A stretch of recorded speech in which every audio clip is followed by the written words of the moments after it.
સંપ્રદાયને પસંદ કરવા માટે સંપ્રદાયને કઈ રીતના આપણે જોવું,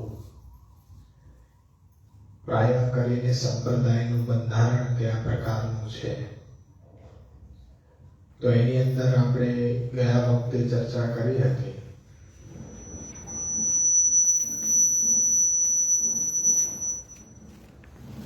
કે મુખ્યત્વે 4 વસ્તુ આપણે સંપ્રદાયની અંદર જોવી જોઈએ.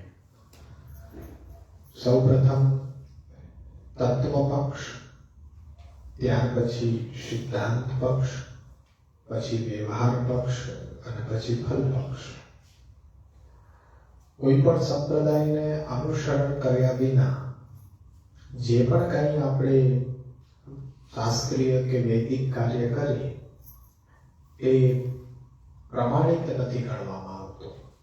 આપણે ઉદાહરણ સાથે સમજાતા કે વિદ્યાર્થી ગમે તેટલો હોશિયાર હોય પણ કોઈ સ્કૂલ કે કોલેજમાં એડમિશન ન લીધું હોય તો આપણને ખ્યાલ ન આવે કે એને પ્રાપ્ત કરેલું જ્ઞાન છે પ્રમાણિત છે કે નહીં.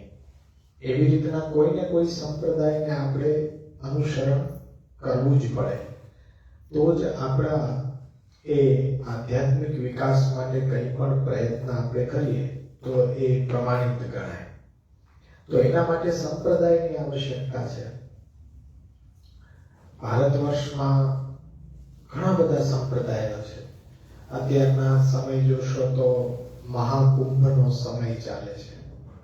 એની અંદર પ્રાય કરીને દરેક આપણા ભારત વર્ષના સંપ્રદાયો બધા એક સ્થાન ઉપર છે.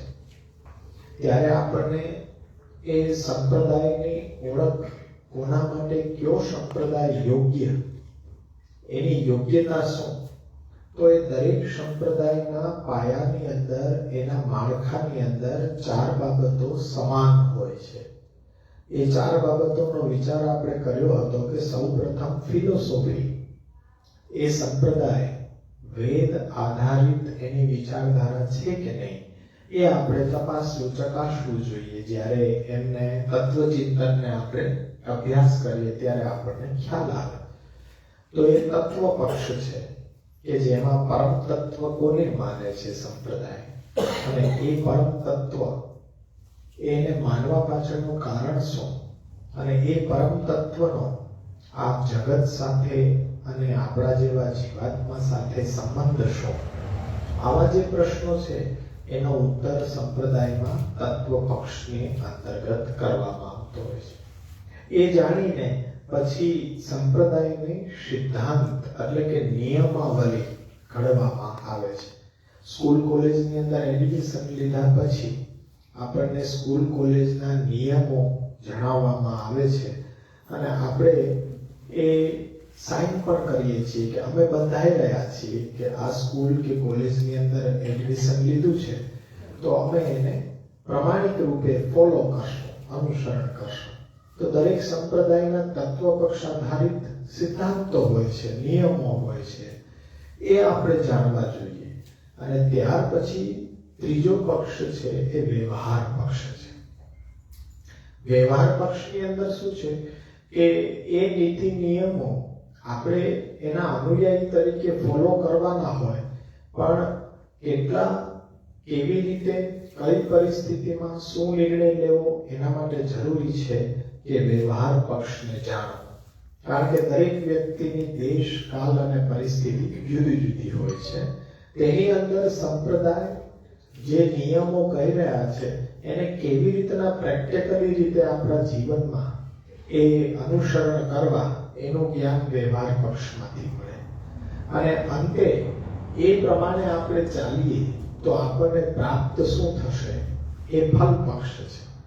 તો આ ચાર કોમન બાબત છે દરેક સંપ્રદાયને જાણવા માટેની. એ પ્રારંભિક જરૂરિયાત છે કે એનો તત્વ પક્ષ, સિદ્ધાંત પક્ષ, વ્યવહાર પક્ષ અને ફલ પક્ષને આપણે પહેલા જાણવો જોઈએ, સમજવો જોઈએ. એ આધારિત સંપ્રદાયમાં ઉપદેશો હોય છે. તત્વ પક્ષને સમજાવવા માટે તત્વ ઉપદેશ હોય, સિદ્ધાંત પક્ષને સમજાવવા માટે સિદ્ધાંત ઉપદેશ હોય. એ સિદ્ધાંતને જીવનમાં કેવી રીતના આચરણમાં મૂકવા તો વ્યવહારિક ઉપદેશ હોય. અને પછી એનાથી તમને પ્રાપ્ત શું થશે તો એ ફલ પક્ષ હોય. અને એ ઉપદેશની અંદર બે પ્રકાર હોય, એક વિધિ અને બીજો નિષેધ. વિધિ એટલે જે કાર્ય અનુયાયી તરીકે આપણે કરવું જોઈએ તો એના માટે પરવાનગી સંપ્રદાય આપતો હોય. અને નિષેધ એટલે કે જે વસ્તુ તેમાં કરવામાં ન આવતી હોય, કે જે કરવાથી આપણે ત્યાં પછી પ્રમાણિત નહીં રહીએ. જેમ કે સ્કૂલ કોલેજની અંદર ડિસિપ્લિનનું પાલન કરવું એ આપણા માટે ફરજિયાત છે, કારણ કે આપણે સ્કૂલ કોલેજના વિદ્યાર્થી છીએ. પણ જો ડિસિપ્લિનને તોડશું તો આપણે સજાને પાત્ર ગણાશું. કદાચ એ સ્કૂલમાંથી પણ આપણને બહાર કરી દેવામાં આવે.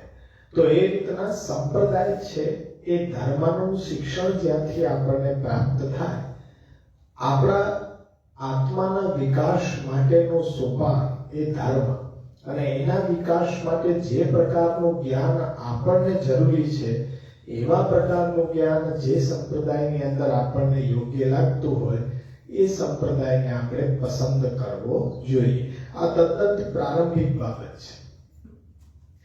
વર્તમાન સમયમાં આવું પ્રારંભિક જ્ઞાન છે ખેદ સાથે કહેવું પડે કે ક્યાંય આપવામાં આવતું નથી.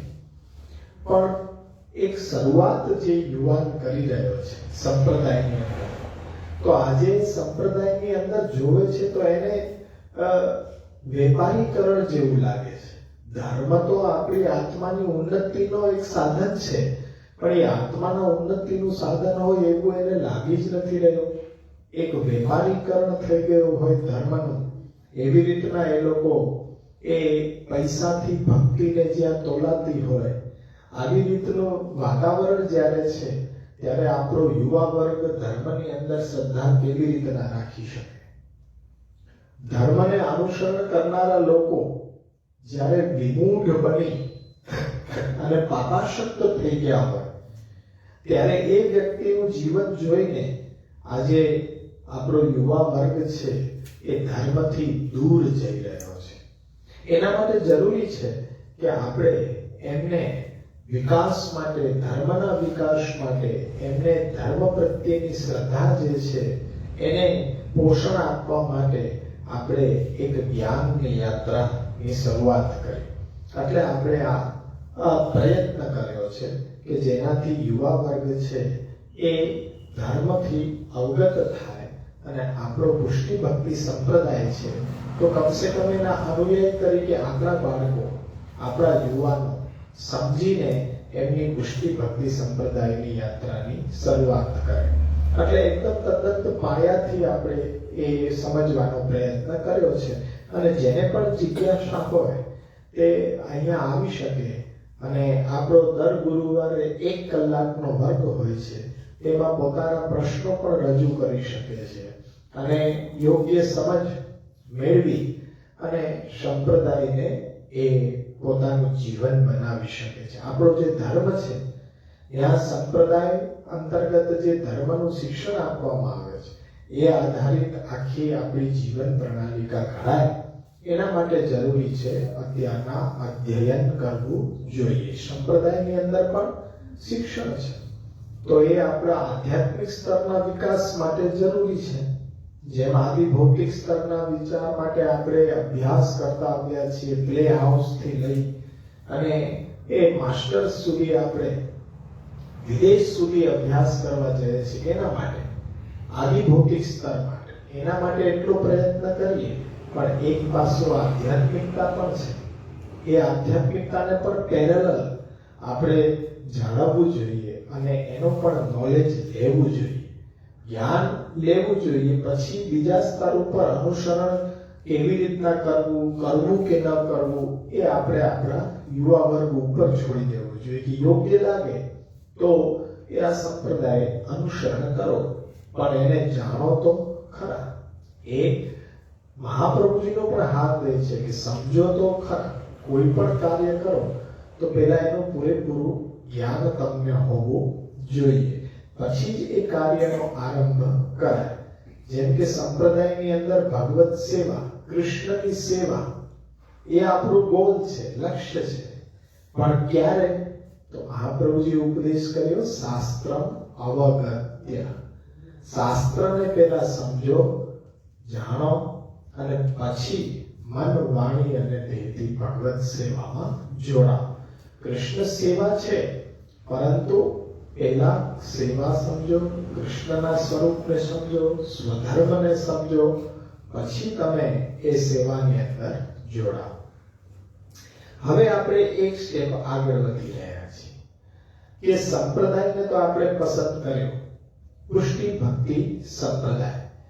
જે આ ચારેય પક્ષનો વિચાર કર્યો, એના ઉપદેશોનો વિચાર કર્યો, તો પુષ્ટિ ભક્તિ સંપ્રદાયના જે આ ચારેય પક્ષના ઉપદેશો છે એને આપણે સમજી ગયા વિધિ નિષેધ સાથે. તો હવે સંપ્રદાય આપણને પસંદ પડ્યો, તો હવે સંપ્રદાયની અંદર આપણે પ્રવેશ લેવો છે. તો આજે જે દેખાઈ રહ્યું છે એટલો પ્રવેશ સરળ નથી. જો સંપ્રદાયની બનાવેલી રીતને અનુસરણ કરવામાં આવે તો મહાપ્રભુજીના સમયમાં પણ પુષ્ટિ ભક્તિ સંપ્રદાયની અંદર પરીક્ષણ કરી અને પછી એ પ્રવેશ આપતા હતા. પણ આજે તો આંખ વીંચીને એ સંપ્રદાયની અંદર અનુયાયીઓને પ્રવેશ આપી દેવામાં આવે છે. યુવાનો ખાસ કરીને સમજી શકે કે આવું કેમ, કે જ્યાં વન વે ટ્રાફિક હોય અને ટ્રાફિકનું નિયમન કરવા વાળો ટ્રાફિક પોલીસ પણ ઊભો હોય, છતાંય 2 વે કેમ થઈ જાય? એ તો યુવાન ભલીભાંતિ સમજી શકે કે અત્યારના ભ્રષ્ટાચાર તો નશે નશની અંદર છે.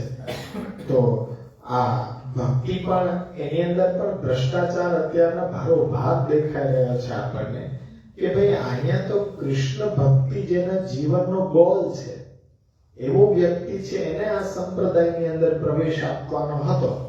પણ જેને કૃષ્ણ સાથે એ કોઈ સંબંધ જ નથી એવા વ્યક્તિઓને પણ આ સંપ્રદાયની અંદર પ્રવેશ આપવાનું કારણ શું?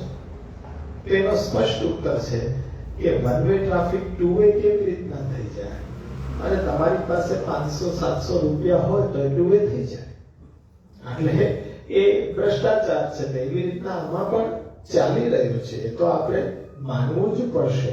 પરંતુ આપણે સ્વયંને એવી રીતના ઘડીએ કે આવા ભ્રષ્ટાચારની અંદર ન તો આપણે એને પોષણ આપીએ, ન આપણને કોઈ છેતરી જઈ શકે. એટલા માટે આપણે સ્વયં શિક્ષક બનવાનું છે, આત્મનિર્ભર બનવાનું છે, જેથી કરીને કોઈ આપણને આંગળી ચીંધે એ પ્રમાણે શા માટે ચાલવું?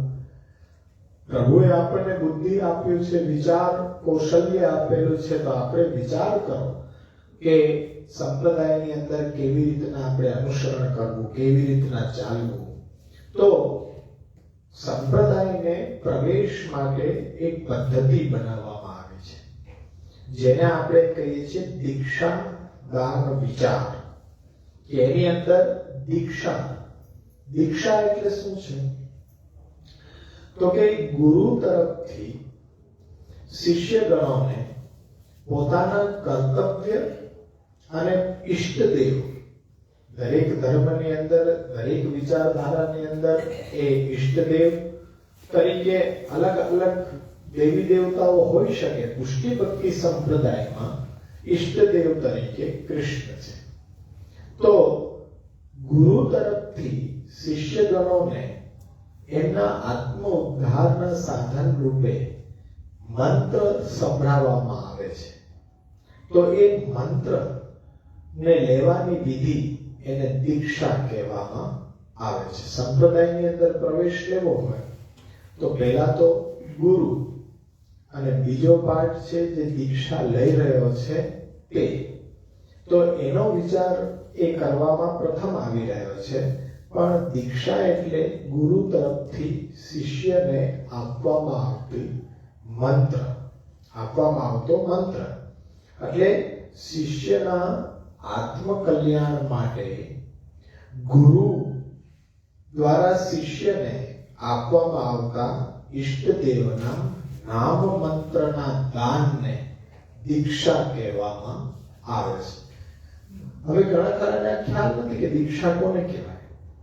એટલે ઈષ્ટદેવનું નામ મંત્ર ગુરુ તરફથી પ્રાપ્ત કરવામાં આવે એને દીક્ષા કહેવામાં આવે છે. હવે અહીંયા જો વ્યાખ્યા કીધું તો કે શિષ્યના આત્મ કલ્યાણ માટે ગુરુ તરફથી ઈષ્ટ દેવતાના નામ મંત્રનું દાન. હવે એ દાન શબ્દ આવ્યો.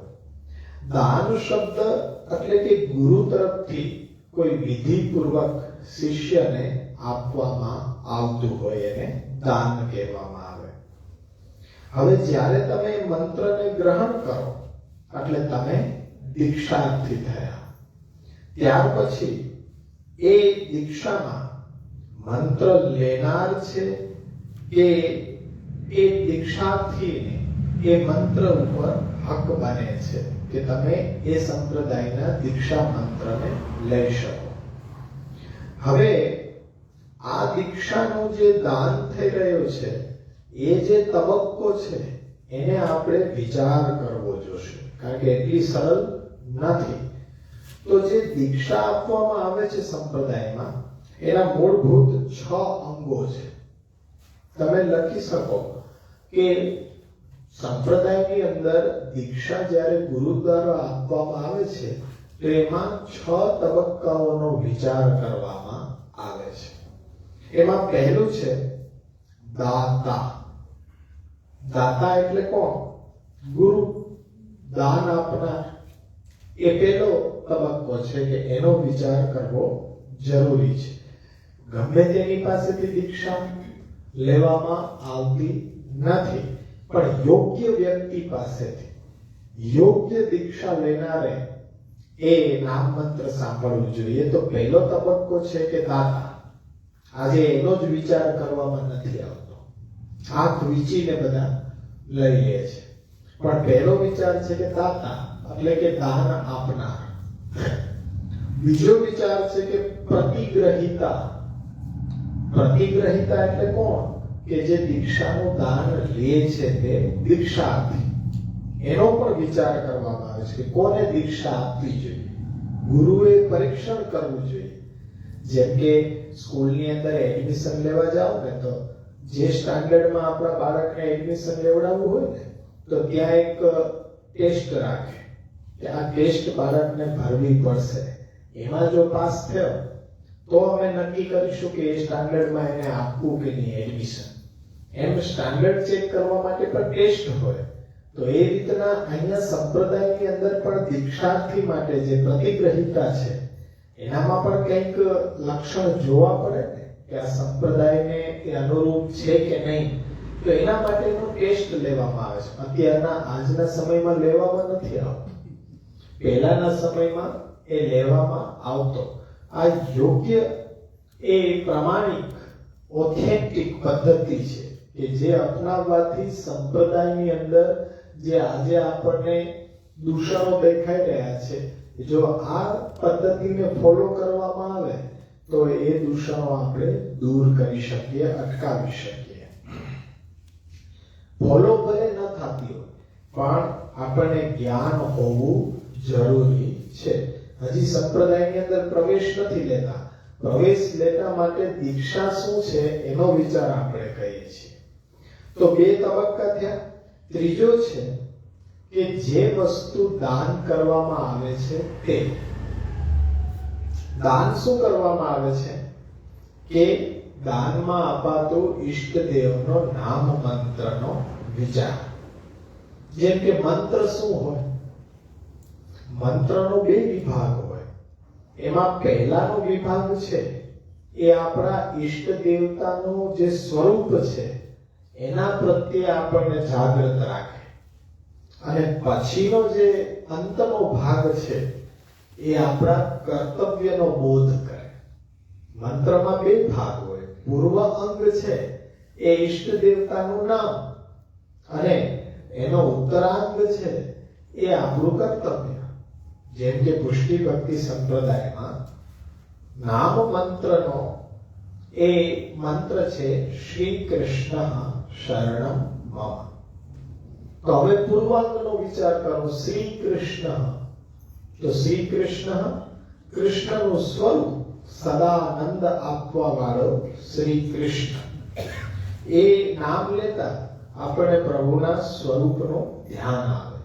પછી આપણું કર્તવ્ય શું? શરણમ મમ. એ શ્રી કૃષ્ણના ચરણનો આશ્રય મારે લેવાનો છે. તો એ નામ મંત્ર લેતા પ્રભુના સ્વરૂપનું ધ્યાન થાય અને આપણા કર્તવ્યનો પણ બોધ થાય, જો સમજીને લ્યો તો. બાકી પોપટની જેમ રટો તો પછી એ કઈ અર્થ સરતો નથી. પછી તો ઓલી વાત યાદ રાખવાની કે પિંજરું ખુલ્લું હતું, પોપટને ભણાવી દીધું કે બિલાડી આવે તો ઉડી જવાની, પણ સાચે બિલાડી આવી ગઈ તો પોપટ તો એમ જ બોલતો રહી ગયો કે બિલાડી આવે ત્યારે ઉડી જવાની. અરે એ રટવા માટે નહોતું કીધું, આચરણમાં મૂકવા માટે કીધું કે હવે ઉડી જા, નહીં ઉડ તો તારો વિનાશ. એમાં દીક્ષા મંત્ર છે એ બતાડે છે કે શ્રી કૃષ્ણ કેવો છે? તો કે સદા આનંદ આપવા વાળો છે. તો પછી સદા આનંદ માટે શાશ્વત આનંદ પ્રાપ્ત કરવું હોય તો શું કરવું? એના ચરણારવિંદનો આશ્રય લેવો, શરણમ મમ. તો આ ભાવના આપણું કર્તવ્ય અને આપણા ઈષ્ટ દેવતાનું સ્વરૂપ એ સમજાવે એ મંત્ર. આપણો મેપ, જેમ ગૂગલ મેપ અત્યારના છે ને, ક્યાંય પણ અજાણી જગ્યાએ જવું એટલે તરત મોબાઈલ કાઢીને લોકેશન શેર કરે. પણ પુષ્ટિ ભક્તિ સંપ્રદાયમાં લોકેશન જાણવું હોય તો દીક્ષા મંત્ર, કઈ તરફ ચાલવું? શ્રી કૃષ્ણ શરણમ મમ, કે પ્રભુના ચરણારવિંદ તરફ ચાલવું જોઈએ.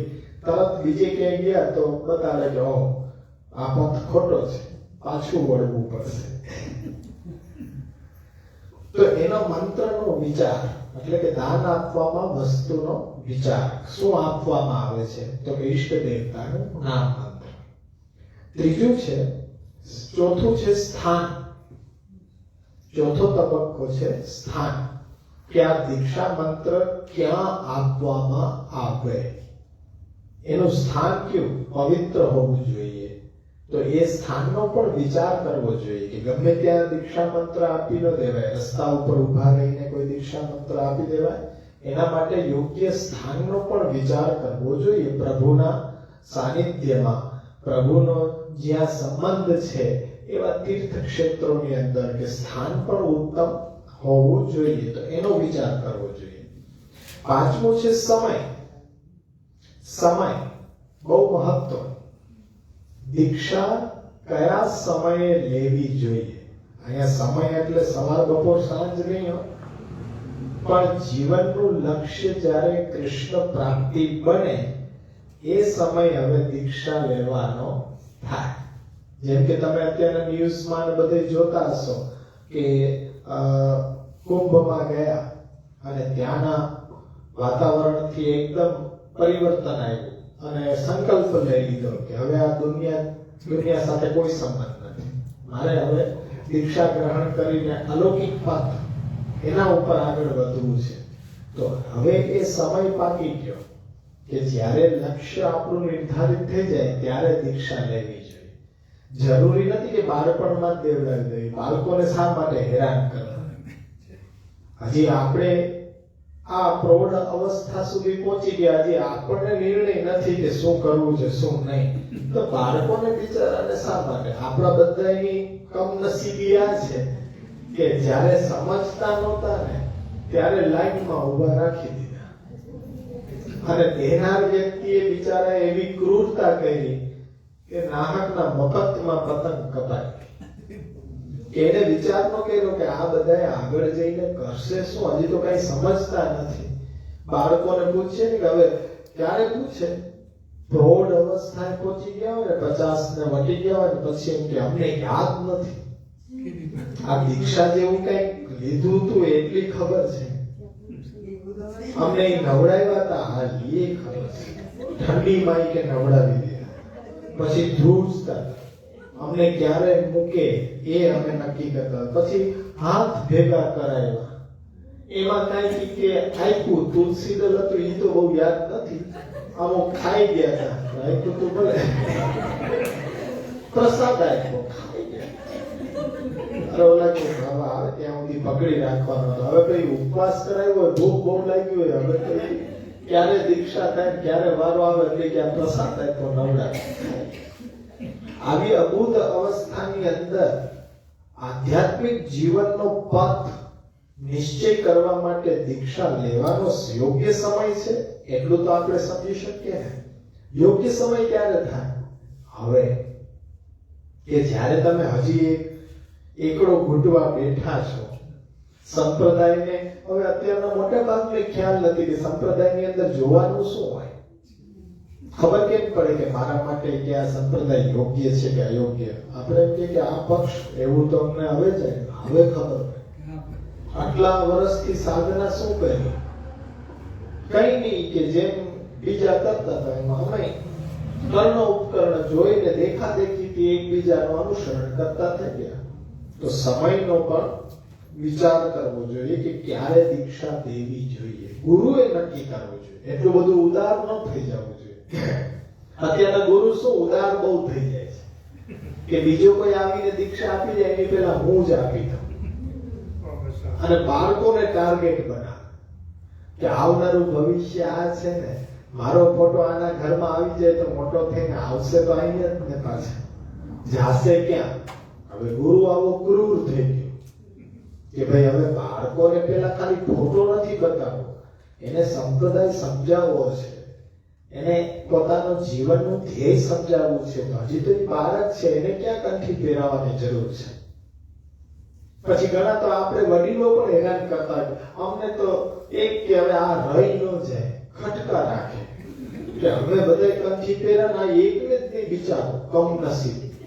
અરે ઈ સૌભાગ્યશાળી સદનસીબ, તમે બધા કરમ ફૂટલા કે આ બધા લઈને બેઠા છો, ઉકાળી કઈ ન શક્યા, હવે આને તો બક્ષો. તમે નાના જાતું લે આવ, જાતું લે આવ. અમે ઘણી વાર પૂછીએ, હવે તો આપતા જ નથી દીક્ષા, પણ પેલા આવે તો પૂછીએ કે શા માટે આવ્યો? અમને કઈ ખબર નથી, અમને ઘરેથી કીધું કે તમે એક બાકી છો, કંઠી પહેરો. એટલે હવે બાંધી દો, બાંધવી હોય તો બાંધો, બાકી ન બાંધી તો અમે જાય પાછા ઘરે. એને કોઈ લેવા દેવા જ નથી. આ તો અમને ઘરેથી કીધું ફોર્સ. આવું જ છે. અને સ્ત્રી વર્ગમાં બિચારા હવે પરણીને આવ્યા હોય તો ઘરમાં હવે એવો હાથ લઈને સાસુમાં બેસે કે ભાવ જો બ્રહ્મ સંબંધ લે તો જ હું કે એના હાથનું જમું, તો જ હું પાણી પીવું. હવે ભાઈ પાણી ન હાલતું તો આટલો બધો ખર્ચો કરીને જાન જોડીને પાછા ગામ ગજવીને લાવવાની શું જરૂર હતી? જો પાણી પણ ન ચાલે મારા હાથનું એટલે બહુ બિચારી કન્ફ્યુઝ કે આ હાલે જ નહીં કે મને તારા હાથનું પાણી તો અડીએ ન સર એટલે અછૂત છે કે હું તો કંઠી દે. હવે ઈ કે હવે ક્યાં આમાં લાંબા ચીક કરવી કે તું પહેરી લે કંઠી, તો કે હા સાસુ માટે પહેરી લો. પછી સાસુમાં બાદગામ ગયો એટલે કંઠી કબાટમાં. પછી જયારે આવવાના થાય ત્યારે ગોતે કે ક્યાં ગઈ ઓલી, ગોતો તો ખરા, ઈ દેખાશે તો જ ઈ ખાશે પીશે, બાકી નહીં ખાય. અને ઈ ખાલી પહેરી લે એને દેખાડવા માટે, અને સામેથી એમ કે જો કે હાય ઉતારી નથી ને, કે જરાય નહીં પહેરી રાખી. તમે વિશ્વાસ રાખો મારો જન્મ સફળ થઈ ગયો. હવે આવી તો આપણી આચાર પ્રણાલિકા આચરણ આવા છે કે આપણે કામ શું છે કંઠી, તો એ બહુ એટલું સમજી કે મારા સાસુને જમાડવા માટે આ કંઠી પહેરવી પડે. એનું રહસ્ય એટલું જ સમજી કે હું ખાલી આ ઓબ્ઝર્વેશન કર્યું તો એટલું ખબર પડી કે મારા સાસુને મારા હાથમાં હાલતું નથી, દીકરાને પરણી ગઈ તોય આટલો ખર્ચો કરી નાખ્યો મારી પાછળ, તોય હજી હું આ કંઠી પહેરવાથી એને ગમે છે એટલે હું પહેરું છું, બાકી આનાથી વિશેષ મારા માટે કોઈ મહત્વ નથી. તો એ શું સાર્થક છે? કંઠી પહેરવી સાર્થક નથી. કે પહેરી તોય શું ને ન પહેરી તોય શું, એને જ્યાં સુધી સમજાવશું નહીં કે આ શું છે, આ ધ્યેય શું છે, શા માટે કંઠી પહેરવી જોઈએ. કંઠીનું માપ આપણે કેમ હૃદય સુધી હોય. ઘણા સંપ્રદાયમાં ગળા ટૂંક જેવી કંઠી પહેરે, એકદમ ફિટ, પણ આપણે તો લંબાઈ પણ માપની હોય કે હૃદય સુધી. અરે આ શ્રી કૃષ્ણનું સ્વરૂપ છે. મંગલસૂત્ર કેમ છે? તો કે વિવાહિક સ્ત્રીનું ઘરેણું છે મંગલસૂત્ર, તો એક વૈષ્ણવનું ઘરેણું છે આ કંઠી. અને શ્રી કૃષ્ણ પ્રત્યેનો આપણો સ્નેહ છે એનું પ્રતીક છે. હકીકતે છે નહીં, પણ હૃદય સાથે જો અયડા રાખશે કાયમી, તો ક્યારેક જીવનમાં કોઈ દિવસ એ પ્રેમ હૃદયમાં આવ્યો, બેડો પાર થઈ ગયો. એટલે આપણે હૃદય સુધી લગાડીને એ કંઠી પહેરીએ છીએ. પણ એ ક્યારે કે યોગ્ય સમયનો વિચાર કર્યો હોય, દીક્ષાનું મહત્વ સમજાવ્યું હોય, ત્યારે યોગ્ય છે દીક્ષા આપવી. એટલે હવે બધા સમજી શકશો કે એક સાથે 500 ને કે એક સાથે 1000 ને દીક્ષા આપી દેવી શું વિકાસ છે? વિકાસ છે નથી. એનાથી કોઈ અર્થ સરતો નથી. અને છેલ્લો છઠ્ઠો જે તબક્કો છે એને કહેવાય છે ભાવના. ભાવના, જે ભાવનાથી દીક્ષાનું દાન આપવામાં આવે અને જે ભાવનાથી દીક્ષાનું દાન લેવામાં આવે, એ ભાવના પણ બહુ મહત્વની છે.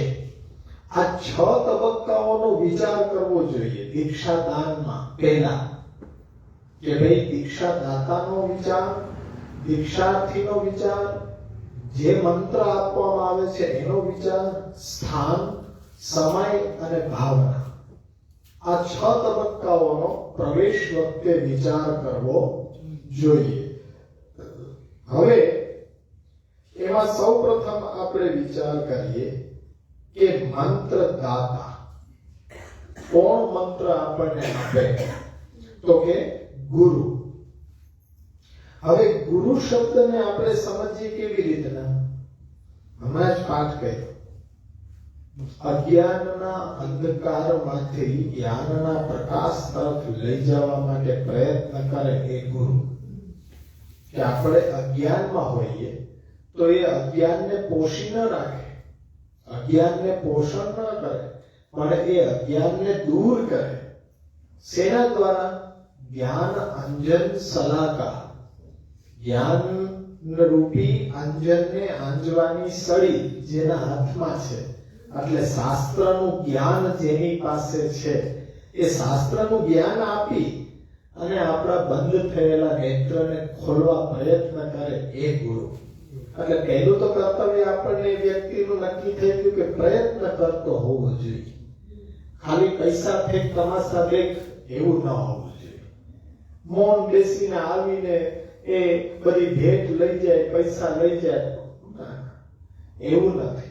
ગુરુએ તો ઉપદેશ આપવો જોઈએ અને યોગ્ય ઉપદેશ આપવો જોઈએ. એ અંધકાર અજ્ઞાનનું દૂર થવું જોઈએ. તો પહેલું જ લક્ષણ આપણને એ વિચાર આવે કે ગુરુ તો એને જ કહેવાય કે જે અજ્ઞાનના અંધકારમાંથી જ્ઞાનના અજવાળા તરફ લઈ જાય એ આપણો ગુરુ. તો એને જ અધિકાર છે મંત્ર દાન આપવાનો. હવે એમાં આપણે જોઈએ તો દરેક સંપ્રદાયના આચાર્યો પોતપોતાના સંપ્રદાયની મંત્ર દીક્ષા આપવા માટે કોને લાયક ગણવા અને કોને ન એ લાયક નથી એવું નિશ્ચિત કરવા માટે યોગ્ય માપદંડ હોય દરેક સંપ્રદાયમાં. પહેલા ગુરુ. તો આપણા સંપ્રદાયમાં પણ એ મહાપ્રભુજીએ એવી ગાઈડલાઈન આપી છે. બધા એમ કે ને ઓહો એ બાળકોની પરીક્ષા થોડી કરાય, વલ્લભ વંશ છે. અરે વંશમાં ક્યાં મહાત્મય છે? વંશનું જો મહાત્મય હોત તો અહીર કુળની અંદર સ્વયં ભગવાને જન્મ લીધો હતો.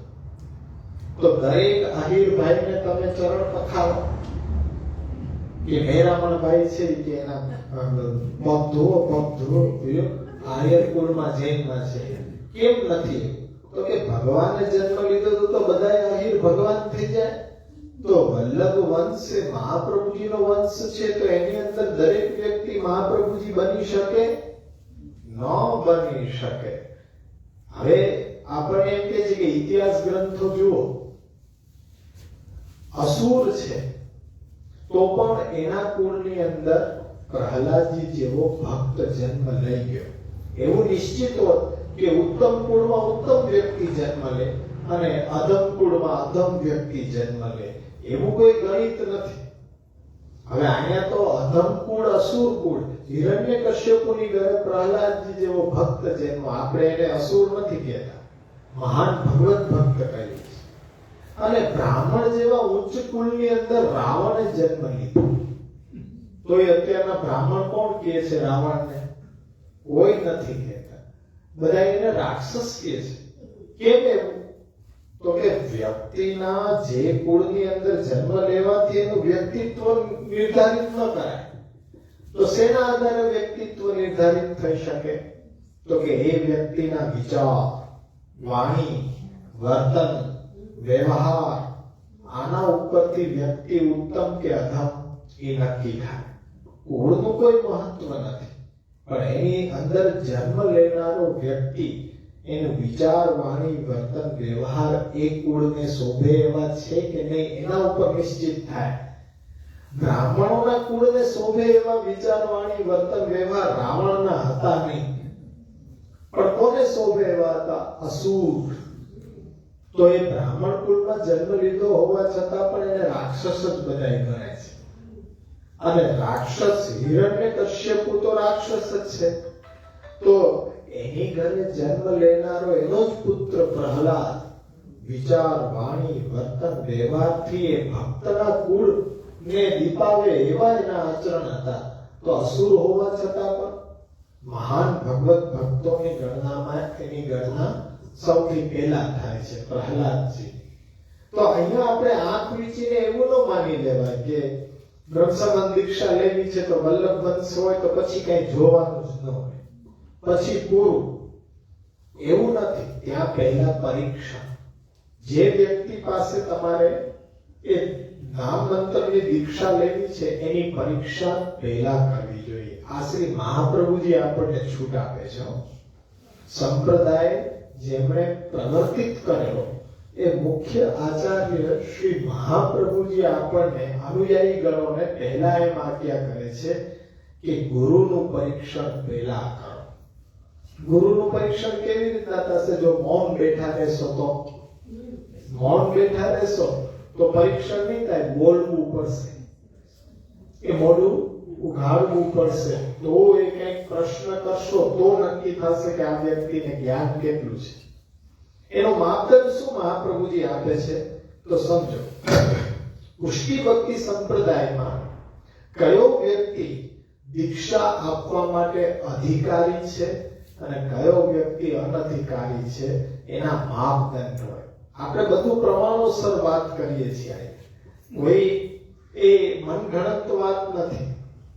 તો મહાપ્રભુજી અહીંયા પહેલા એ આજ્ઞા કરી કે દીક્ષા આપનારો જે સંપ્રદાયના નામ મંત્રની દીક્ષા આપી રહ્યો છે, પેલા એ ચેક કરો કે સંપ્રદાયના સિદ્ધાંતોની સમજ એને કેટલી છે. સમજ એને કેટલી છે. હવે એ સમજ માટે તો એના વિચારો જાણવા જરૂરી છે. તમે પ્રશ્ન કરો કે પુષ્ટિ ભક્તિ સંપ્રદાયમાં એ શિષ્ય તરીકે અમારું પહેલું કર્તવ્ય શું? એટલે તરત એમ કહેશે કે ગુરુને ચરણારવિંદમાં ભેટ કરવી પહેલું કર્તવ્ય. ગુરુને કોઈ દિવસ ભૂલવા નહીં. ગુરુના ઘરે સવારના ઉઠીને ઠાકોરજીના દર્શન કરી જવાય પહેલું કર્તવ્ય તમારું. ત્યાં ચોકડી લાગી જાય કે આ સંપ્રદાયના સિદ્ધાંતને જ નથી જાણતો. ગુરુ હોય તો એમ કહે છે કે શ્રી મહાપ્રભુજીના કર્તવ્ય ઉપદેશનું પહેલા અધ્યયન કરવું જોઈએ. પછી તમારી દેશકાળ પરિસ્થિતિ પ્રમાણે તમારા ઘરમાં જ કૃષ્ણ સેવા, કૃષ્ણ કથા કે કૃષ્ણની અનન્ય શરણાગતિની સાધના તરીકે તમારે એ આરંભ કરવો જોઈએ. ક્યાંય ભક્તિ માટે ભટકવાની આવશ્યકતા નથી. જો તમે પ્રશ્ન કરશો તો નક્કી થશે કે આની સમજ સંપ્રદાયની નિયમોની કેટલી છે. આ પહેલું પેરામીટર છે કે કોઈ પણ વ્યક્તિ પાસે નામ દીક્ષા એનું કોઈ પદ પ્રતિષ્ઠા જોઈને નક્કી નથી થતું કે ઓહો આ મહારાષ્ટ્રીના હોર્ડિંગ બધે હોય કે આખા ગામમાં મોટા મોટા મારેલા અને આમને તો કેટલી બધી કે આ મહેલો ચણી દીધા ચારે બાજુ. આનો વિકાસ તો જુઓ. અને કેટલા વૈષ્ણવ બનાવી દીધા. અરે વૈષ્ણવ બને એ કંઠી પહેરાવાથી વૈષ્ણવ થઈ જાય? 1000 ને કંઠી પહેરાવી દે તો શું 1000 વૈષ્ણવ થઈ જાય? અરે અત્યારે એ નક્કી નથી કે વૈષ્ણવ કેવા લાયક કોણ છે. જે ગુરુ સેવા પરાયણ ન હોય અને ગુણગાન પરાયણ હોય તો તે દીક્ષા આપી શકે. દીક્ષા તો આપી શકે, પણ નિશ્ચિત આપણે એ કરવાનું કે કૃષ્ણ સેવાનો ઉપદેશ એ કેવી રીતના કરશે. જો એ ઉપદેશ કરવો હશે તો પહેલા કૃષ્ણ સેવા કરવી જોઈએ. કૃષ્ણ સેવાને ઉત્તમ જાણતો હોય તો પહેલા કેમ પોતે સેવા નથી કરતો? એનો આપણે પહેલા નિરાકરણ માંગવું જોઈએ. પણ છતાં પણ ગુણગાન પરાયણ છે તો જેમ આપણા માટે છે કે સેવાના અનુકલ્પમાં કથા. આમ તો સેવા અને કથા બંને મુખ્ય છે, પણ સેવા નથી થઈ શકતી કોઈ પરિસ્થિતિ વસાત. પણ એનો કથા પક્ષ કે અનન્ય શરણાગતિનો પક્ષ, પણ કોઈ સ્વાર્થ કે કોઈ પોતાના લોભ કે પોતાના કોઈ એ સ્વાર્થ સાધવા માટેનો હેતુ ન હોવો જોઈએ. તો શ્રી હરિરાયજી એમ આજ્ઞા કરે છે કે વલ્લભ વંશમાં જન્મેલો વ્યક્તિ ભલે એ સિદ્ધાંતનો ઉપદેશ કરે છે, પરંતુ એનું મન છે કામ, ક્રોધ, લોભ, મોહ, મદ, મત્સર ઇત્યાદિ દૂષણોથી દૂષિત થયેલું ન હોવું જોઈએ. તો પહેલા એ પણ આપણે ચેક કરવું જોઈએ. જેમ કે એકલું જરૂરી નથી ને કથા પરાયણ જોઈ જાય કે સેવા પરાયણ જોઈ જાય. મહાપ્રભુજી કહે છે કૃષ્ણ સેવા પરમ દીક્ષ્ય. કૃષ્ણ સેવા પર ગુરુ હોવો જોઈએ. કૃષ્ણ સેવા પોતે કરતો હોવો જોઈએ, બીજાને લાભ ન આપતો હોવો જોઈએ. કે તમે ફૂલ ભરી જાઓ, તમે શાકપાન સુધારી જાઓ, તમે ચોખ્ખા સાફ કરી જાઓ, કે પછી એ પોતાના ઘરને એવી રીતના બનાવી દે કે આજે અમે અંદર જઈએ કેવી રીતના પાકીટ કે ખાલી છે. અરે પાકીટ ખાલી હોય, ગુરુની ઘરે જવામાં પાકીટનો શું મહત્વ છે? તો કે અહીંયા અંદર ઘૂસો ને એટલે તરત કે બધું ચાલુ થઈ જાય કે અહીંયા ગાયોની ભેટ, આગળ દૂધની ભેટ, અહીંયા શાકપાનની ભેટ, અહીંયા મેવાની ભેટ, અહીંયા કરિયાણાની ભેટ, પછી ઠાકોરજીની સન્મુખ ભેટ, અને પછી જવાનો દે એમ કે ઉપર બેઠા છે, હવે ચરણ સ્પર્શ કરી આવો, હજી કે ભેટ. એટલે કે આ પ્રકાર ખાલી પૈસા આપવાનો જ છે કે અહીં કઈ બીજું મળશે, આવો પ્રકાર ન હોવો જોઈએ. કૃષ્ણ સેવા પર છે તો કૃષ્ણ સેવા પોતાના ઘરની અંદર પોતાના સ્વતનુભૂતિથી ગુપ્તતાથી કરવી જોઈએ. આ શું જાહેરમાં ભવારો કર્યો છે કૃષ્ણ સેવા પર એ કહેવાય મહાપ્રભુજીના સિદ્ધાંત પ્રમાણે જેમ વૈષ્ણવ પોતાના ઘરે સેવા કરે એવી રીતના એ ગુરુ પણ પોતાની ઘરે સેવા કરતો હોવો જોઈએ, તો જ યોગ્ય ઉપદેશ કૃષ્ણ સેવાનો આપી શકશે. હવે હું 50 માણસો રાખીને સેવા કરતો હોઉં, પછી તો હું ઉપદેશ પણ એવો આપું ને કે આટલી સામગ્રી તો થાવી જ જોઈએ. રાજભોગની અંદર એ 10-12 સામગ્રી ન હોય તો એ રાજભોગ કહેવાય જ નહીં. મહારાજ, અમારી ઘરે કોઈ 50 નોકરો નથી, ઘરનું કામે કરવા વાળા અમે, રસોઈ બનાવવા વાળા અમે, ઠાકોરજીને જગાડવા વાળા અમે, સ્નાન શૃંગાર કરવા વાળા પણ અમે. હવે એ બધું અમારે જ કરવાનું હોય તો કેટલી સામગ્રી થાય એનો ઉપદેશ કરો. બાકી એમ કે આટલી બધી સામગ્રી કરો, 4 જાતના શાક બનાવો, 4 જાતના ભુજેવણા કરો, 4 જાતની ખીર કરો, 4 જાતની કઢી કરો. મહારાજ, એ તો 50 જણાને લગાડી રાખ્યા તો એની પાસે મહેનતાણો આપો છો તો કામે એટલું લેવું પડે, એટલે આપે આ બધી પકડ જનતા ઉભું કર્યું છે.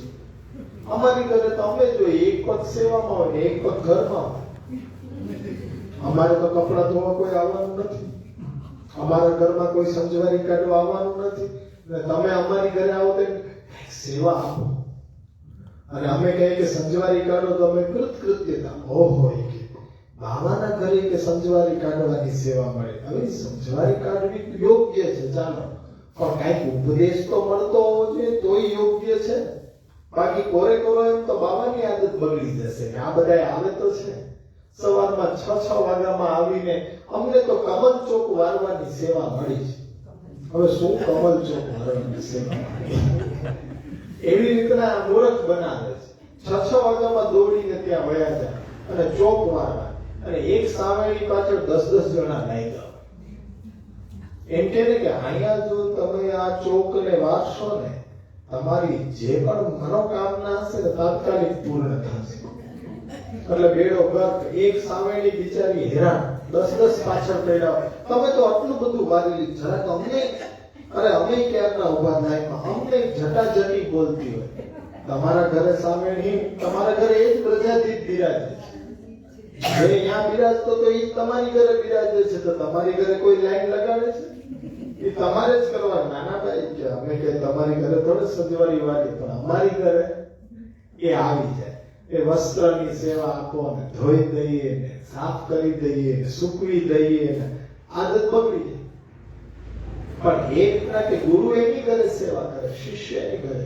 ગુરુની ઘરે આવવું તો કઈક ભક્તિ માર્ગે ઉપદેશ મેળવવાની કામનાથી, કોઈ પ્રશ્ન હોય તો એનું સમાધાન માંગવા માટે, એ પણ ભક્તિ માર્ગીય પ્રશ્નો.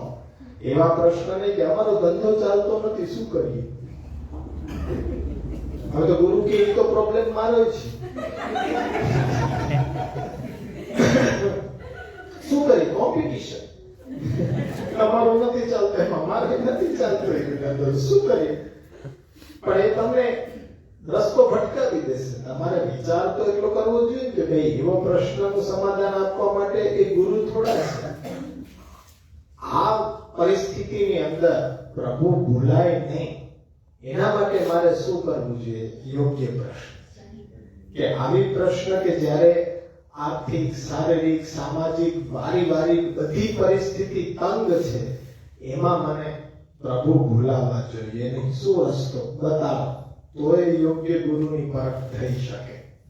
તો એમાં પ્રભુ ન ભૂલાય એના માટેનો રસ્તો ગુરુથી પૂછવામાં આવે. બાકી આવા પ્રશ્ન કે પૂછે, દીકરાનું ગોઠવાતું નથી, દીકરીના લગ્ન થતા નથી, કુંડળી જોઈ દો ને એટલે પાછો અમને તો વળી પાછા બધે અમે એમ ખોટું કહીએ બાળકોને કે તમે બધે આટલો બધો ખર્ચો કરીને MBA બનાવો છોકરાને, શું કામ ખર્ચો કરો? અમારી પાસે રાખી દો ને એટલે 6 મહિના. કેવી રીતના ક્યાંથી પૈસા બનાવવા અમારાથી વધારે કોઈ ન જાણી શકે. પેલા બિચારા અમારી પાસે આવે, અમે એમ કે હવે આ ચેલો મુંડાનો છે, એને ખબર થોડી છે. અમને તો આ વેશ ઉપરથી એમ સમજે કે બાબા જાણતા જ હોય બધું. શું નડે છે? તમારું જન્માક્ષર લઈ આવજો. તો હવે જન્માક્ષર અમે ઊંધું પકડીએ તો તમને ક્યાં ખબર છે કે આ ઊંધું છે? તમે ચખપલ બન, અમે ચખપલ. એટલી તો તમને ખબર પડે કે નડતું શું હોય? મંગળ, શનિ. અને રાહુ બિચારો. તો હવે ઈ તમને આ ચોકઠામાં ગમે ત્યાં ફિટ કરી દે કે જો અહીંયા છે, દેખાય જ ને શનિ, દેખાય જ. હા, આમાં તો અમને બધા ચોકઠા હરખા જ લાગે. એની સામે કે મંગળ બેઠો છે, આ દોષ છે.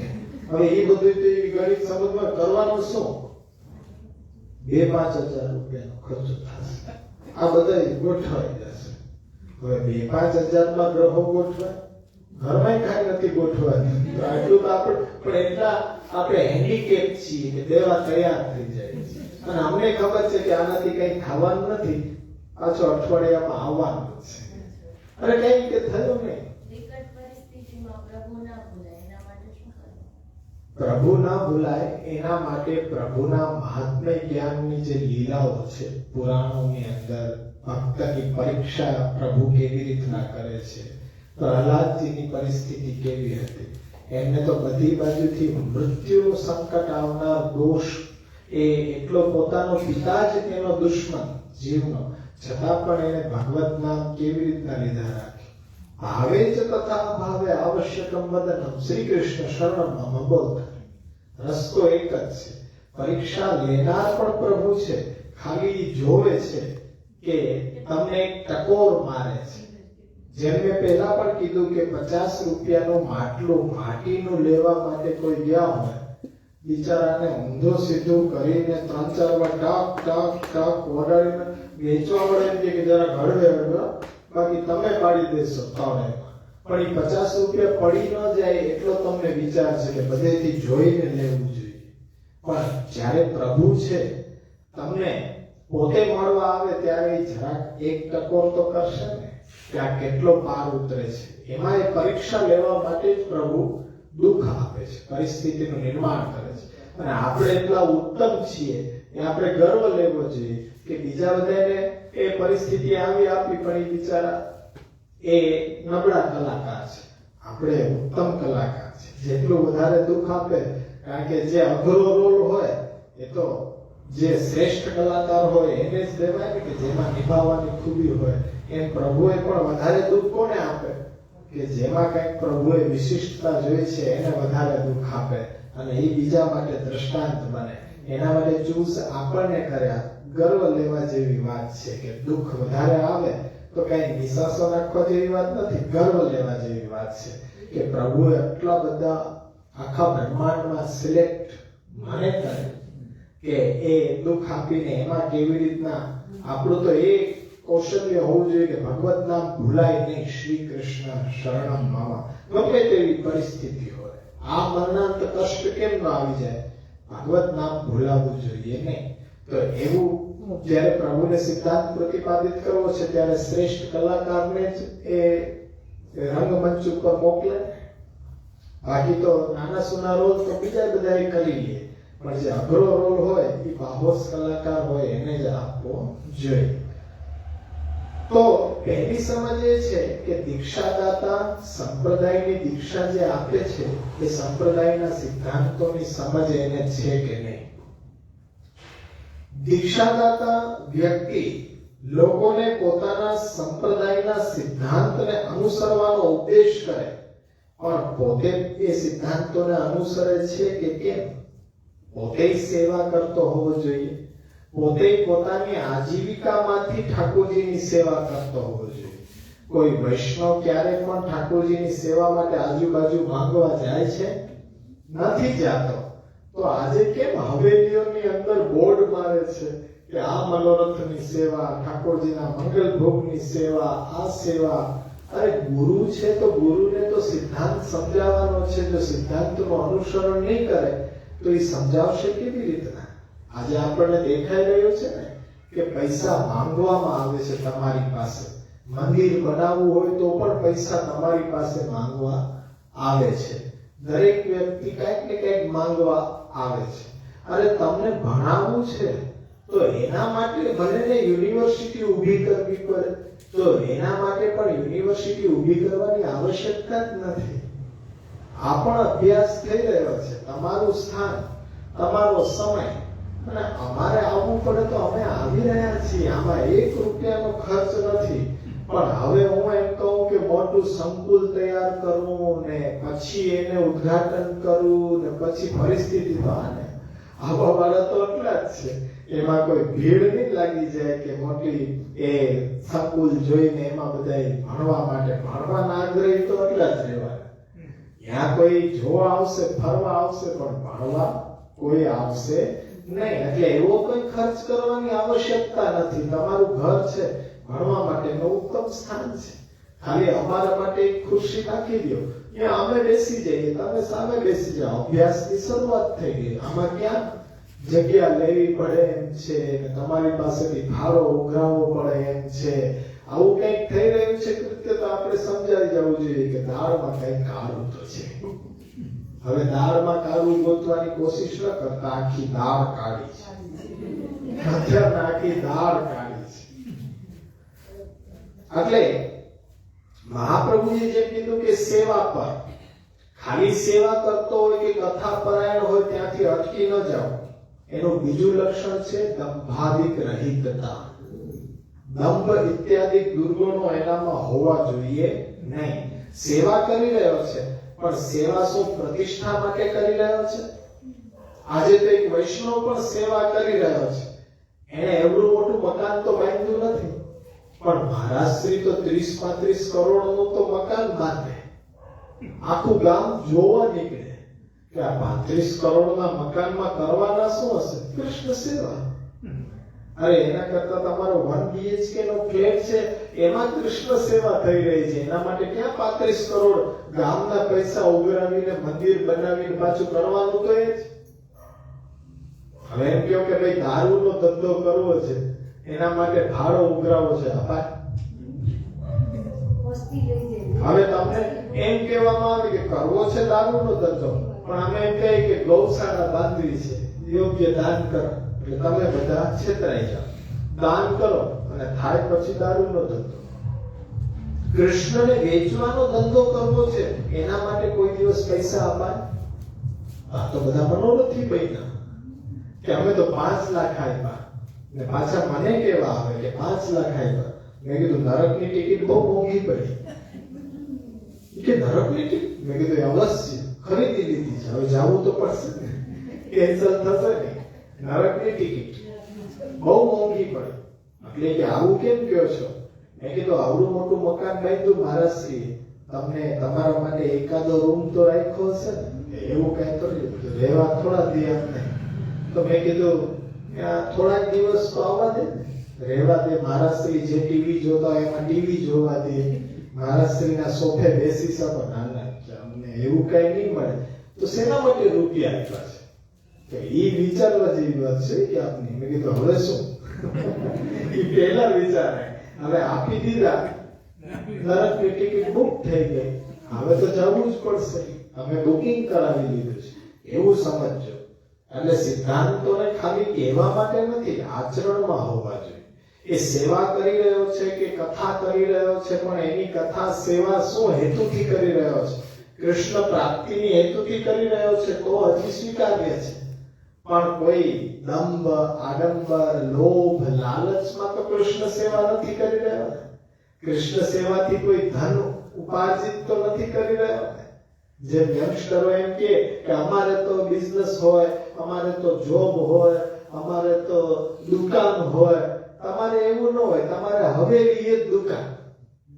એ બિચારાને સાચી સમજ બ્રહ્મબોધ છે કે એને લાગી રહ્યું એવું જ છે કે તમે ન્યાય પર રૂપિયા કે જમાડવા નહીં રૂપિયા લઈ કે ભાતર એમને એમ ન મળે કે 80 રૂપિયા. હવે એ કે મોંઘું થઈ ગયું બધું, 120 થઈ ગયા, પણ રૂપિયા તો લેવા જ પડે. અરે ત્યાં જમવું રૂપિયા દઈને, એને હોટલમાં જમવું શું ભેદ છે? કઈ ભેદ નથી.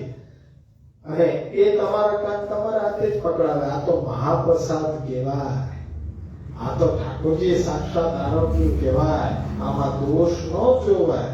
અરે મહારાજ ફુગાઈ ગયેલો મોહનથાળ છે, આમાં હું દોષ ન જોવાય? દેખાય છે તો આંખ કેમ બંધ કરી લેવી? અમે એવા તો ગાંડા નથી કે મોઢામાં મૂકી જાય. આવો પ્રસાદ આપવામાં આવે તો શું સમજશે કે રૂપિયા તો પૂરા લે. મારે કે કેવા જવું છે મહારાજ શ્રી ઓલા વડીલો એમ કે આવું ન કહેવાય, આમ ન કહેવાય.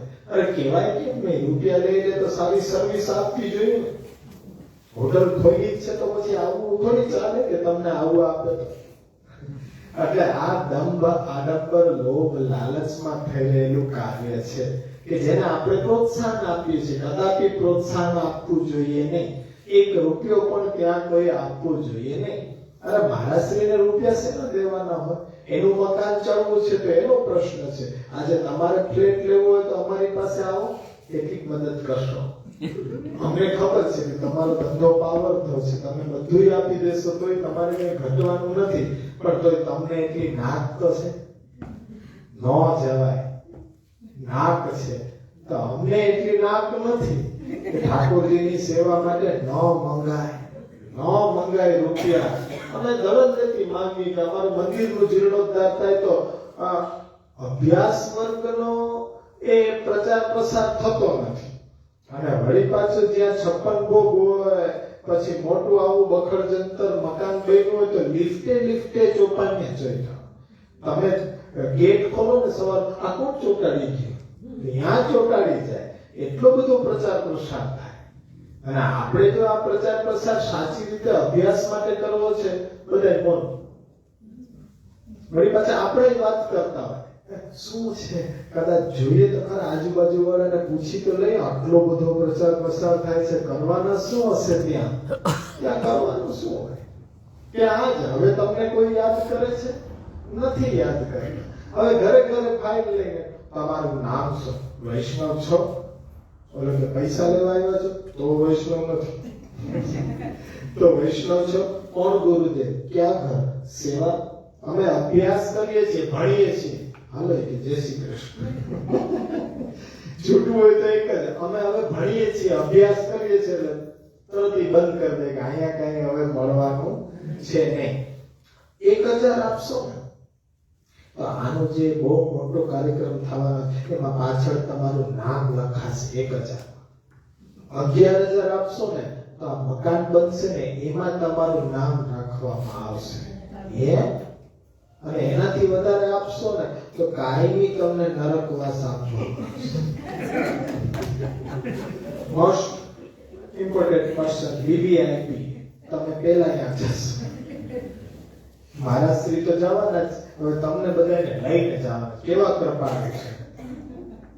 એટલે આ પ્રકારે આપણે પોષણમાં આપણે ક્યારે પણ આવીએ તો ના કહેતા શીખીએ કે અમારે આમાં કોઈ પણ એ લાભાન્વિત થવું નથી. અમારા ઘરમાં અમારો પ્રભુ જે પણ કાંઈ અમને કરાવે છે એ અમે એ પ્રભુને લાડ લડાવીએ છીએ. અમારે કોઈ પણ પ્રકારનો લાભ આવો લેવો નથી. અને ત્રીજું કર્તવ્ય છે કે પોતાના અનુયાયીને અજ્ઞાનને દૂર કરવા માટે પ્રયત્નશીલ રહે. શ્રીમદ ભાગવત તત્વજ્ઞ. શ્રીમદ ભાગવતને વેચે નહીં, ભાગવતને ભણાવે, અભ્યાસ કરાવે અને એ શીખવે, એટલે એનું અજ્ઞાન દૂર થાય. એના માટે પ્રયત્ન કરતો હોય એવો વ્યક્તિ મળે એની પાસે મંત્રનું દાન લેવું જોઈએ. આ પહેલો પક્ષ. દીક્ષા ગ્રહણ કરવા જાઓ ત્યારે દાતા છે એનું પરીક્ષણ કેવી રીતના કરવું? તો કે કૃષ્ણ સેવા પરાયણ હોવો જોઈએ. એ પણ શ્રી મહાપ્રભુજીના વિચાર આધારિત, મન ફાવે તે રીતના સેવા ન કરતો હોવો જોઈએ. બીજો છે કે એ સેવા કરતો હોય પણ દંભ આડંબર પૈસા પ્રતિષ્ઠા માટે કરતો હોવો જોઈએ નહીં. અને ત્રીજું લક્ષણ કે શિષ્યગણના અજ્ઞાનને દૂર કરવા માટે એ પ્રયત્નશીલ હોવો જોઈએ, અભ્યાસ કરાવતો હોવો જોઈએ. આ લક્ષણ જેનામાં જોવા મળે તો અને તો જ આપણે સંપ્રદાયની અંદર એની પાસેથી દીક્ષા લઈને પ્રવેશ કરવો જોઈએ. આ પહેલો તબક્કો છે વિચાર કરો. ત્યાર પછી દીક્ષાર્થીના લક્ષણો શું હોવા જોઈએ તો એનો વિચાર આપણે આવતા વખતે કરીશું. શને આગળ વધતા જશું. આમાં કોઈ પણ કઈ પ્રશ્ન હોય તો અવશ્ય પૂછી શકો છો, લખીને ઘરેથી લાવી શકો છો, અહીંયા મૂકી શકો છો. પ્રશ્ન કરવો અને એ આધારિત આપણો આ વર્ગ ચાલે તો એમાં આનંદ ઘણો આવશે આપણને. તો આટલું આપણે જે વિવેચન કર્યું કે જે મંત્ર દાતા છે એના આટલા લક્ષણો હોવા જોઈએ તો જ આપણે સંપ્રદાયની અંદર પ્રવેશ લેવો જોઈએ. આમાં કોઈ પ્રશ્ન હોય તો અવશ્ય પૂછી શકો છો.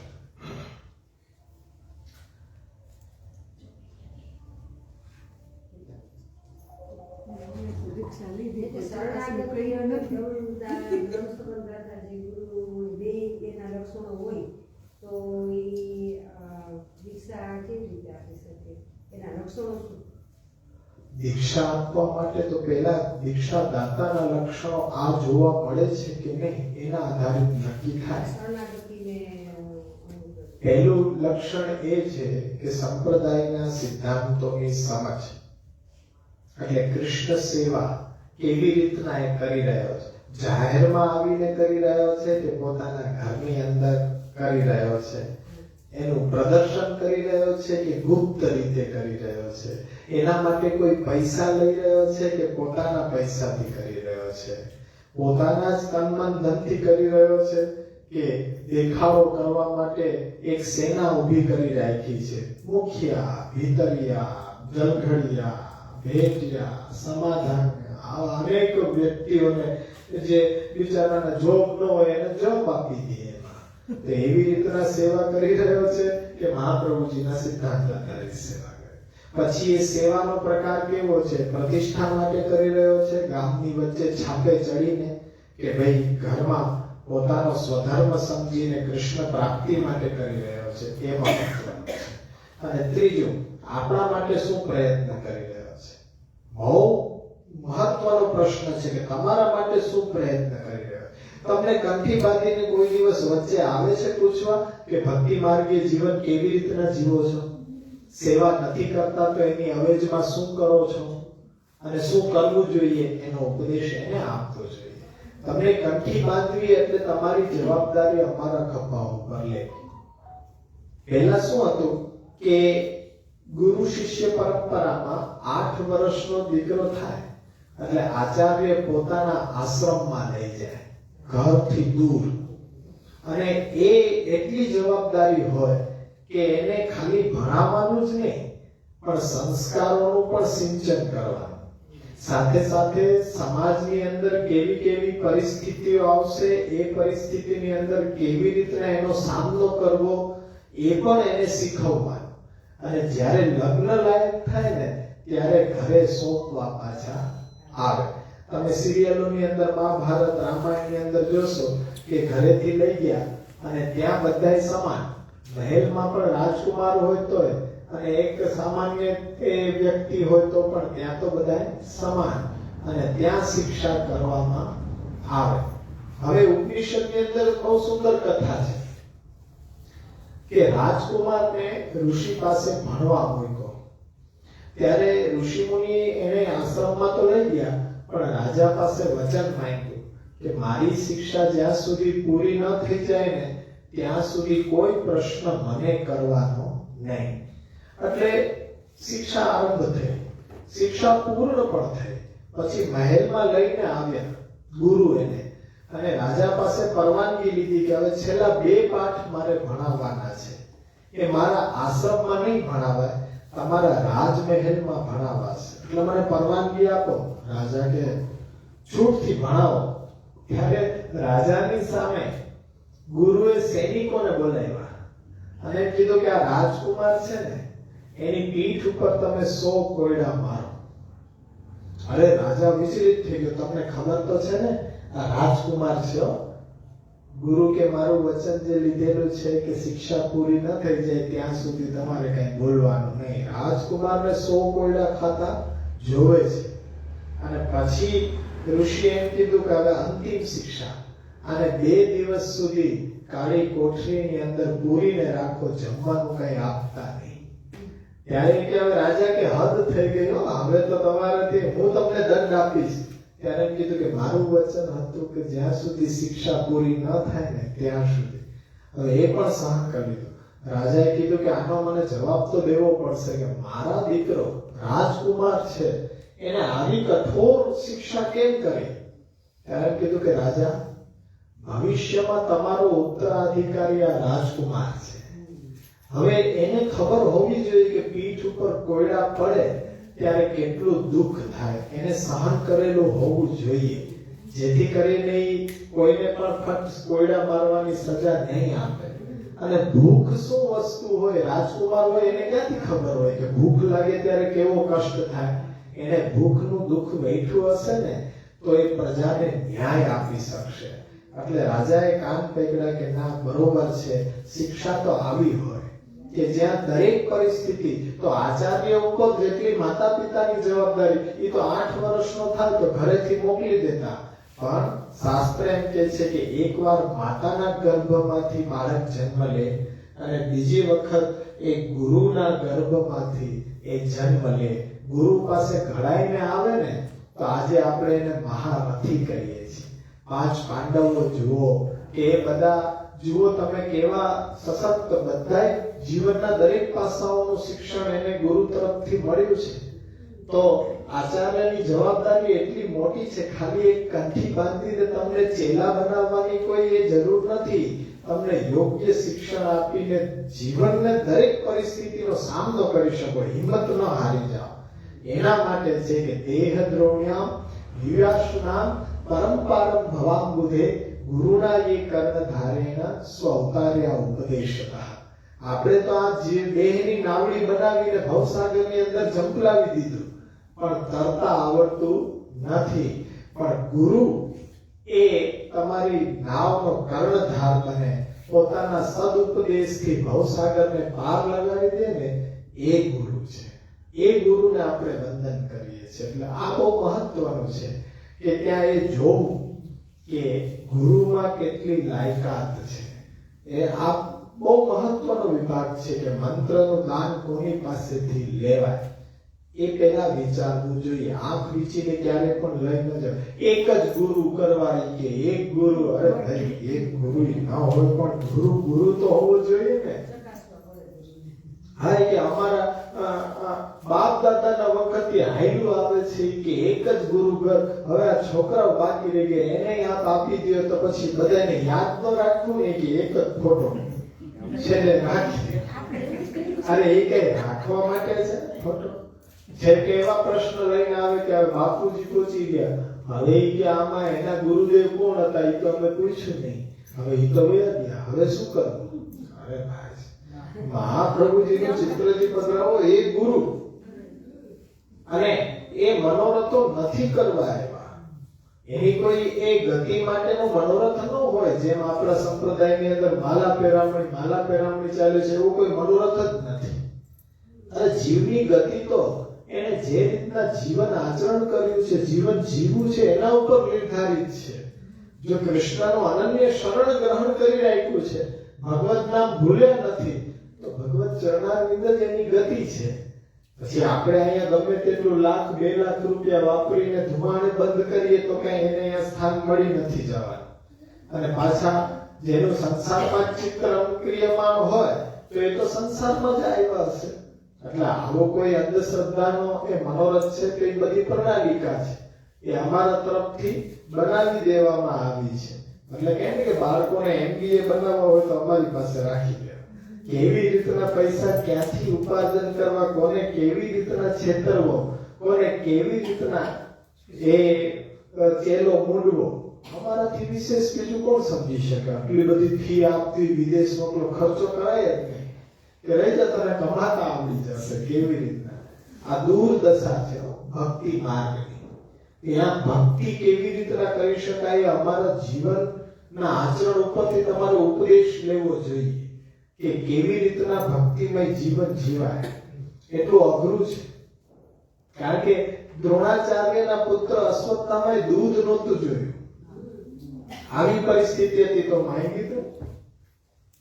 તો એ દૂધ નહોતું જોયું, કેવી પરિસ્થિતિમાં રહ્યો હશે. એની માતા એ લોટ ડોઈ અને પાણીમાં એ બતાવતી કે બેટા આ દૂધ હોય.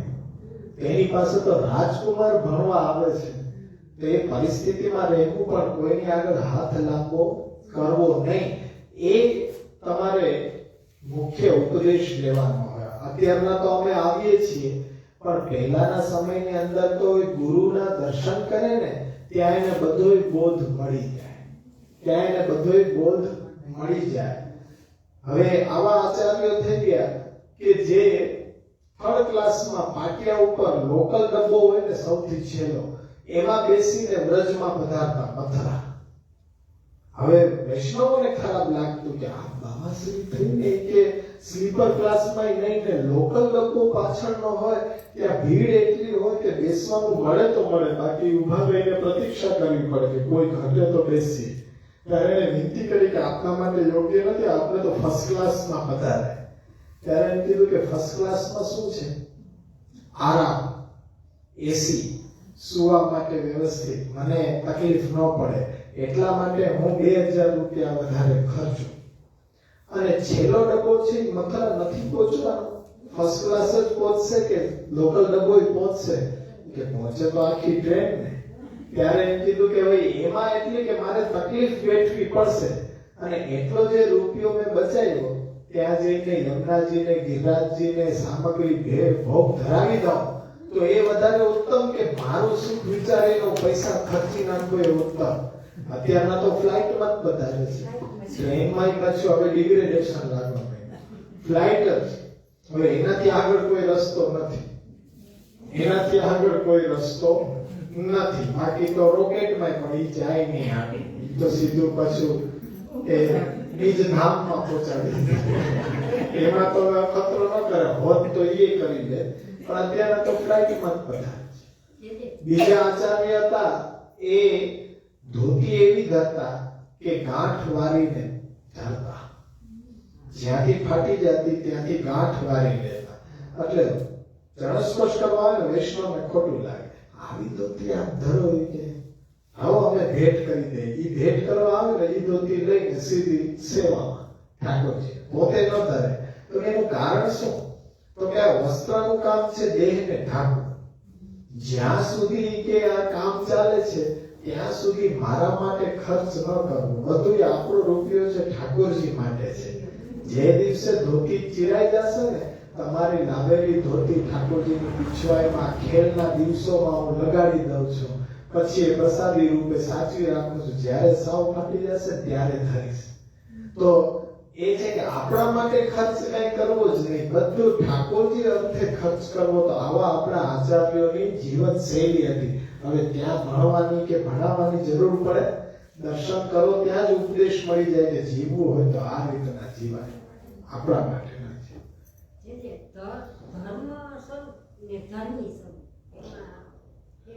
જો ફૂલ છે એ ધર્મી છે અને એની સુગંધ છે એનો ધર્મ છે.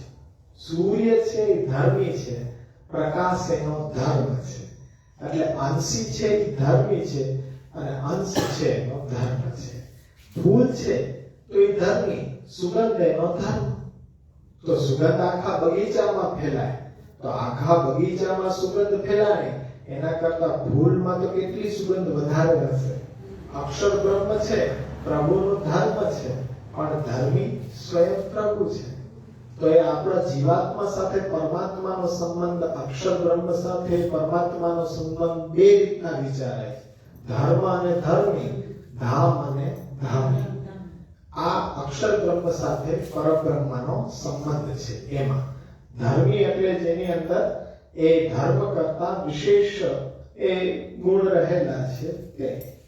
એટલે સૂર્ય અને પ્રકાશ એનો ધર્મ. એના પ્રકાશમાં પણ આપણે ઊભા નથી રહી શકતા, તો એ સૂર્યની સામે તો ક્યાંથી આપણે ઊભા રહી શકશું? એ રીતના ફરક છે. તો આશ્રયનું પદગાન કરીએ. દ્રઢયિન ચરણ કેરો ભરોસો, દ્રઢયિન ચરણ કેરો શ્રી વલ્લભ ચંદ્ર છટાવિન સરયુગ માજ અતેરો ભરોસો, દ્રઢયિન ચરણ કેરો સાધન ઓર નહીં આ કરી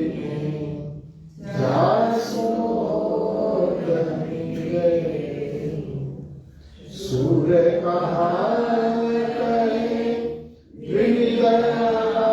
धरो बिना मोल को चेरो भरोसो दृढ़हीन चरण केरो दृढ़हीन चरण केरो भरोसो दृढ़हीन चरण